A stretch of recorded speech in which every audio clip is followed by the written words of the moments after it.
Jauh sekali di dunia ini, terdapat sebuah benua besar di mana sihir tidak pernah ditemukan. Namun setiap manusia yang berasal dari sana memanfaatkan sebuah energi yang bernama Doki. Hampir setiap kegiatan membutuhkan Doki ini, termasuk juga dalam praktik baku hantam. Terdapat 10 tingkatan Doki yang dimulai dari Doze hingga Do di benua ini, tempat petarung terkuat yang bisa menguasai segalanya. Kita pergi ke suatu tahun tertentu dalam kisah cerita ini, menuju salah satu dari 3 keluarga besar yang akan melakukan sebuah ujian pemeringkatan. Seorang pengawas yang berdiri di tengah memanggil seorang pemuda yang bernama Xiaoyan. Orang-orang menatap pemuda itu dengan ekspresi merendahkan, bahkan tidak jarang ada yang menertawakannya di depan umum. Xiaoyan berjalan menuju sebuah totem batu raksasa, menempelkan tangannya di depan sebuah batu yang bercahaya biru tersebut.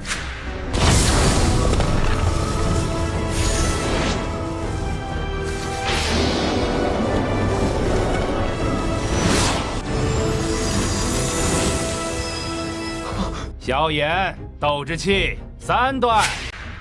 Xiaoyan hanya mendapatkan peringkat Doziki bintang 3. Orang-orang tertawa dan meremehkan Xiaoyan karena dianggap benar-benar payah. Hanya ada satu orang yang menghibur kesedihan pemuda itu di tengah masa sulitnya, seorang gadis cantik yang bernama Xiao Xun. Selanjutnya adalah giliran Sun Er untuk maju dan melaksanakan ujian pemeringkatan. 我上去了，你等着我。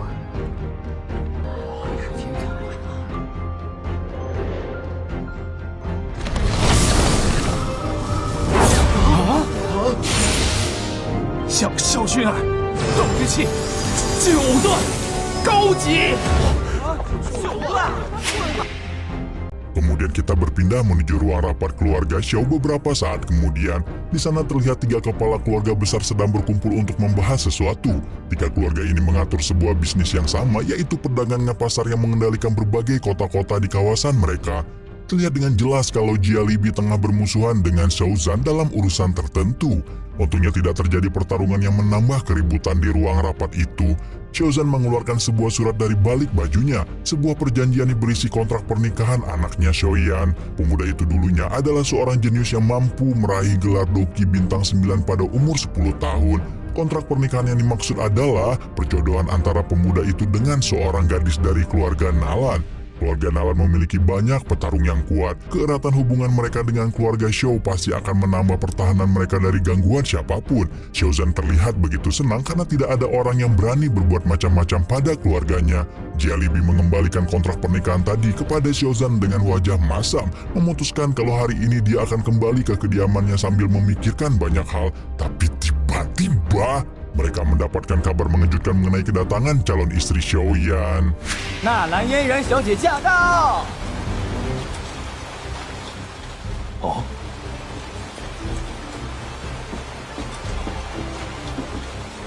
云岚宗宗主弟子纳兰嫣然前来拜见萧族长。 Yanran memberikan sebuah hadiah kepada Xiao Zhan berupa pil kolektor Qi. Pil tersebut dapat mencegah kegagalan seorang ahli bela diri untuk menaikkan peringkatnya. Biasanya diperlukan banyak waktu dan tenaga untuk menapaki ranah tertentu, tapi pil ini dapat meningkatkan tingkat keberhasilan hingga 100%. Hanya saja kedatangan Yanran dan hadiah ini dimaksudkan untuk membatalkan perjodohannya. Sebuah kontrak yang diakui oleh kedua belah pihak tidak bisa dibatalkan begitu saja. Karena itulah, Yanran datang membawakan pil kolektor sebagai bentuk ganti rugi.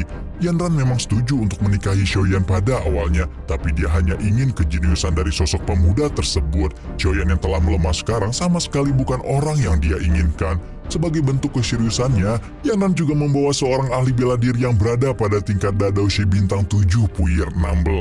Ketika situasi ini menjadi semakin panas, sosok yang sedang dibicarakan pun tiba di hadapan semua orang.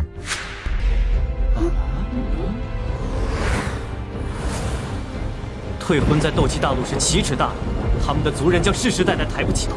这些，纳兰小姐你可清楚？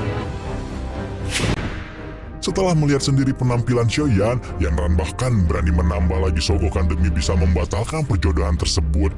3 butil pil kolektor Qi dan sebuah guru untuk melatih Xiaoyan di klan Nalan. Godaan ini mulai menggetarkan hati dan telinga orang-orang di klan Xiao. Tapi jawaban yang diberikan Xiaoyan justru mengejutkan gadis berambut ungu tersebut. Dia meminta cerai atau pernikahan yang belum dilaksanakan. 纳兰小姐，说吧。我决定，我要休了你这个贱人。什么？你耳朵不好吗？休妻。 Karena tidak ada yang mau mengalah, Yanran memutuskan untuk membuat sebuah perjanjian baru di atas perjodohan mereka. Mereka akan bertaruh dalam 3 tahun dengan kekuatan masing-masing. Siapapun yang kalah harus menuruti permintaan sang pemenang. Xiaoyan pun menerima tawaran tersebut dengan senyum percaya diri. 这样吧，3年，我给你们萧家3年时间。3年后，萧炎你来云岚宗找我比武，你输了就得答应退婚，赢了。 莫欺少年穷。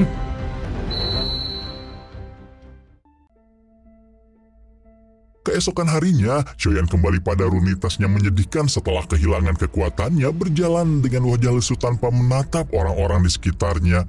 Orang-orang menaruh harapan pada mantan jenius itu, terutama Xiao Xun yang terlihat begitu dekat dengannya. Tapi Xiaoyan yang sedang tidak ingin bergantung pada siapapun, dia memutuskan untuk berjalan sendirian hingga bertemu dengan salah satu sepupunya. Xiao yang sedang tidak ingin berbuat keributan dengan siapapun, tapi dia harus melewati jembatan tersebut untuk sampai ke tujuannya. Pemuda bernama Xiaoning itu menyalahkan Xiaoyan karena menolak 3 buah pil kolektor Qi dari Yanran. Dia juga meminta sepupunya itu untuk bertanggung jawab atas semua perbuatannya. Tapi Xiaoyan sejatinya bukanlah seorang yang bodoh. Dia memiliki banyak fakta yang bisa dibocorkan atas kelemahan Xiaoning. Tapi karena kekuatannya kini sudah melemah, Xiaoning berani membuat Xiaoyan menjadi panas dan memaksanya baku hantam.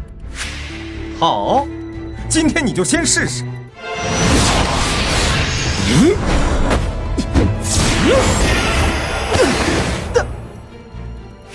Ketika Xiaoning melihat Yun Er memunculkan mata marahnya, dia memutuskan untuk pergi sebelum terlibat pertarungan berbahaya. Namun entah karena malu atau putus asa, Xiaoyan memilih untuk kabur meninggalkan tempat tersebut. Dia berlari dengan cepat sambil mengisak tangis, pikirannya terus mengingat kenyataan kalau kekuatannya semakin melemah dari tahun ke tahun, mengecewakan ayahnya dan harapan semua orang kepadanya.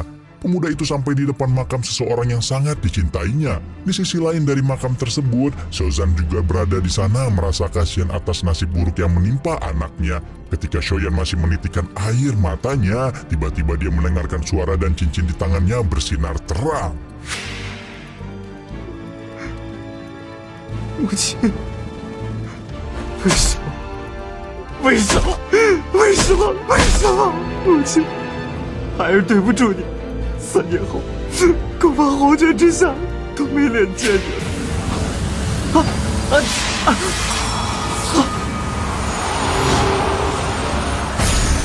小娃娃，刚刚不还在发愁吗？ Sosok kakek tua tak berwujud bernama Yolo itu muncul menawarkan bantuan kepada Xiaoyan. Dia menjelaskan beberapa dasar mengenai pengendalian Qi mulai dari pembagian 12 tingkat dan 4 kelas yang jelas sudah lama diketahui oleh Xiaoyan. Dia memamerkan pengetahuannya dan bersedia untuk mengajar Xiaoyan menjadi jauh lebih hebat. Tawaran tersebut terdengar sangat menggiurkan baginya.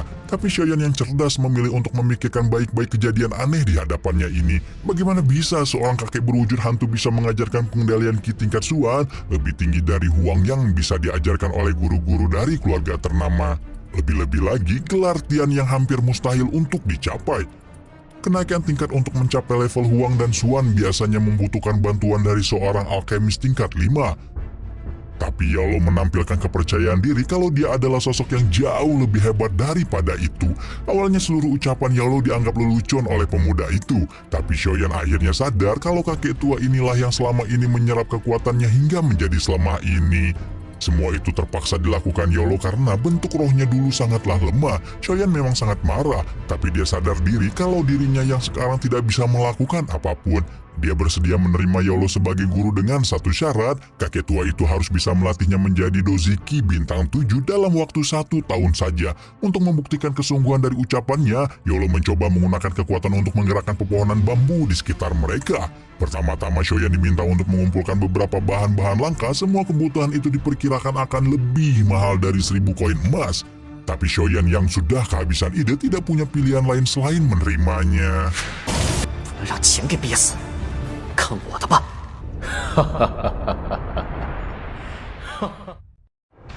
Xiaoyan memutuskan untuk berlatih sendirian jauh dari seperguruan keluarga Xiao. Dia melakukan kultivasi di ujung tebing demi meningkatkan kekuatannya yang jatuh. Beberapa saat kemudian Sun Er datang menemuinya dengan wajah yang menenangkan. Mereka saling berbicara mengenai perubahan sikap Xiaoyan